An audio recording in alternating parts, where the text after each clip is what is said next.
22 رجب کو کونڈے کرتے ہیں، حلوہ پوری پکاتے ہیں، کھاتے ہیں۔ یہ لوگ پہلے اپنے گھروں میں چھپ چھپ کے کھاتے تھے، حلوہ پکاتے تھے، کھاتے تھے۔ پھر کہا کیوں نہیں ہم ان سیدھے سادے مسلمانوں کو بھی شریک کریں۔ ان لوگوں نے ایک کہانی بنائی دھوکہ دینے کے لیے مسلمانوں کو۔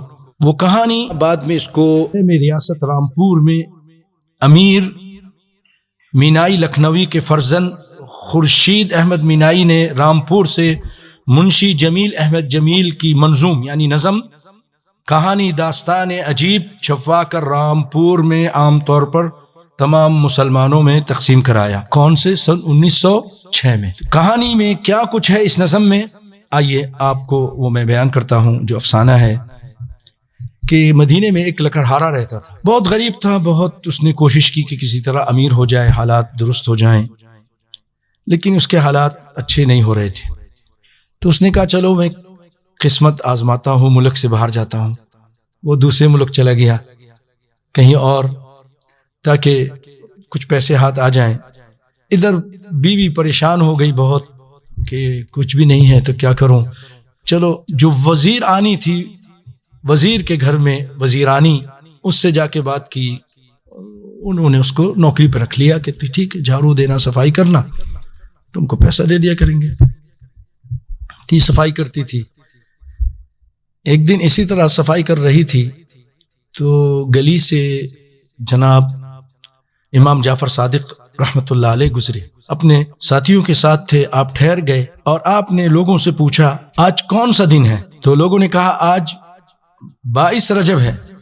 تو آپ نے فرمایا جو کوئی 22 رجب کو میرے نام کا کنڈا بھرے، پھر اللہ سے جو بھی دعا مانگے وہ قبول ہوگی۔ کنڈا غیر اللہ کے نام پر، دعا اللہ سے، کبھی دعا بھی غیر اللہ سے کرتے ہیں لوگ، اور اگر اس کی دعا قبول نہ ہوئی تو اس کا ہاتھ ہوگا قیامت کے دن اور میرا گریبان۔ یہ سننے کے بعد لکڑہارن نے جلدی سے تیار ہوئی، کام ختم کیا، جا کر کنڈے پنائے اور پھر اس کو بھر دیا اور اپنے شوہر کی واپسی کی اس نے دعا کی۔ ادھر لکڑہارے کو جنگل میں ایک بہت بڑا خزانہ مل گیا۔ اب وہ بہت مال و دولت لے کر مدینہ واپس آیا اور ایک شاندار محل تعمیر کر کے رہنے لگا۔ محل بھی تعمیر ہو گیا۔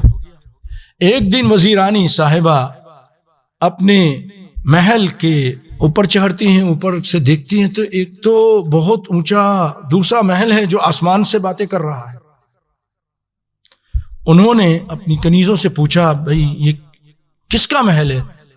تو کنیزیں تو ایک دوسرے کی سہیلی ہوتی ہیں نا، انہوں نے کہا یہ تو وہی نوکرانی ہے جو ہمارے یہاں کام کرتی تھی آپ کے ہاں، یہ اس کا محل ہے۔ کہا اس کو بلاؤ جلدی سے۔ بلایا گیا۔ ہاں بھئی یہ کیا ماجرا ہے؟ کہا یہ سارے کنڈے کی برکت ہے، کنڈے بھرے تھے میں نے امام جعفر صادق کے، سارا قصہ سنا دیا، اس کی وجہ سے یہ ساری برکتیں ہوئی ہیں، اور میرا شوہر آیا ہے، بہت پیسے لے کر آیا، خزانے لے کر آیا ہے، تو اس سے ہم نے یہ محل بنایا۔ تو اس نے کہا نہیں نہیں نہیں، یہ سب بکواس ہے، جھوٹ ہے، تمہارے شوہر نے کوئی ڈاکہ ڈالا ہے، چوری کی ہے، یہ مال لے کر آیا ہے۔ کنڈے کا انکار کر دیا۔ جیسے اللہ کا عذاب نازل ہونا شروع ہو گیا، چھوٹے وزیر نے بڑے وزیر کے خلاف غبن ثابت کر دیا، یہ وزیر صاحب تو چور ہیں، یہ دیکھو حساب کتاب میں۔ بادشاہ نے جب دیکھا واقعی وہ تو بالکل ایسے ہی چور لگ رہا تھا حساب کتاب میں، بادشاہ نے اس کو وزارت سے معزول کیا اور اس کے بعد اس کو جلا وطن کر دیا، یعنی اب تم یہاں سے دفع ہو جاؤ۔ اب یہ دونوں میاں بیوی جا رہے تھے، راستے میں ایک جگہ کہیں تھوڑے سے کوئی جیب میں ہوں گے سکے مکے، تو اس سے جو ہے انہوں نے وہ خرید لیا، پوٹلی میں باندھ لیا کہ کہیں بھوک لگی کہ چلو کھائیں گے۔ ادھر بادشاہ کا جو شہزادہ تھا بیٹا، وہ کہیں شکار کے لیے صبح گیا تھا، اب شام ہو گئی واپس نہیں آیا، سب لوگ پریشان، بادشاہ تو زیادہ پریشان، کہاں ہے میرا بیٹا؟ وزیر نے کہا حضرت جان کی پناہ چاہوں تو عرض کروں، جیسے کہانی میں کہتے ہیں، بادشاہ سلامت۔ لگتا ہے کہ یہ بڑے وزیر کی کارستانی ہے، جس طرف شہزادے صاحب گئے ہیں اسی طرف وزیر کو جاتے ہوئے دیکھا گیا ہے، یہ بھی انہی کے پیچھے پیچھے گیا تھا۔ بادشاہ نے پھر ہرکارے بھیج دی، اپنے سپاہیوں کو بھیج دیا، جاؤ جاؤ اس کو پکڑ کے لے کر آؤ۔ دونوں کو میاں بیوی کو پکڑ کے لایا گیا، بادشاہ کے سامنے پیش کیا گیا۔ بادشاہ نے کہا ایسا کرو، یہ کیا ہے؟ پوٹلی، ذرا پوٹلی دکھاؤ، کیا اس میں؟ کہا اس کے اندر خربوزہ ہے۔ کہا کھولو اس کو۔ کھولا تو اس کے اندر شہزادے کا سر پڑا تھا۔ بادشاہ تو حیران بعد میں ہوتا، لکڑہارا اور لکڑہارن حیران تھے کہ یہ کیا خربوزہ سر بن گیا. بادشاہ بہت غضبناک ہوا اور کہا کہ ان کو جیل میں ڈال دو اور ان کو صبح پھانسی دیں گے، ہمارے بیٹے کے قاتل بھی ہیں یہ لوگ، انتقام لیا انہوں نے، جیل میں ڈال دیا.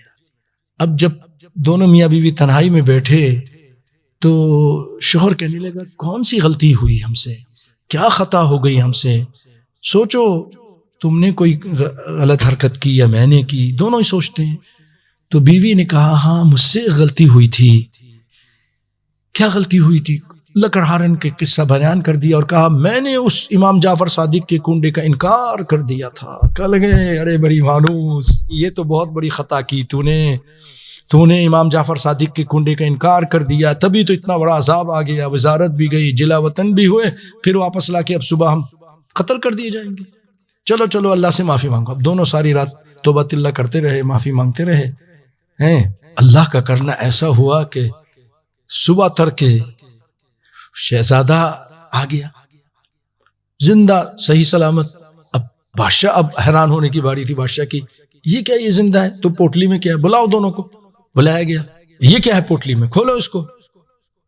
پوٹلی کھولی گئی تو اس میں تو سر تھا، ابھی خربوزہ ہے، پہلے سر تھا. کہا ماجرا کیا تم بتاؤ. کہا بات یہ ہے یہ ساری میری بیوی کی غلطی ہے. وہ لکڑہارن آئی تھی، اس نے سارا قصہ بیان کیا اور کہا ایسا ایسا، تو اس نے کہا نہیں یہ تیرا شوہر چور ہے، کنڈے کی کوئی برکت نہیں ہوئی ہے، اس کی وجہ سے نہیں ہوا ہے، تو یہ عذاب آیا ہے. بادشاہ کے بات سمجھ آ گئی. بادشاہ نے اس کو دوبارہ وزیر بنا دیا اور چھوٹے وزیر کو اب جلا وطن کر دیا. اور ہر سال 22 رجب کو یہ لوگ کنڈے منانا، بادشاہ بھی وزیر بھی سب لوگ دھوم دھام سے کنڈے منانا شروع ہو گئے.